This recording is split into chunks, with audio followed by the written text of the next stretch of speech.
Reconèixer el treball que han dut a terme els equips del Consorci de Bombers de València en l'Encontre Nacional de Descarcelació i de Trauma, i és reconèixer una trayectoria, es reconèixer una manera de treballar. El fin último siempre es el mismo, que todo lo que aprendamos en los encuentros, en las competiciones, en los campeonatos, se traslade a todo el colectivo del consorcio.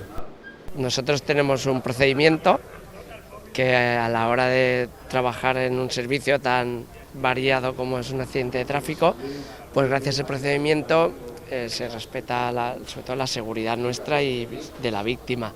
L'haver quedat en la tercera plaça a l'Enrat de Sevilla, s'hem classificat per a participar a l'encontre mundial organitzat per la World Rescue en Lanzarote en octubre. Anem a participar y anem a intentar hacerlo lo mejor posible. Ahora tenemos en octubre la participación en el Mundial en Lanzarote, el Mundial de Trauma.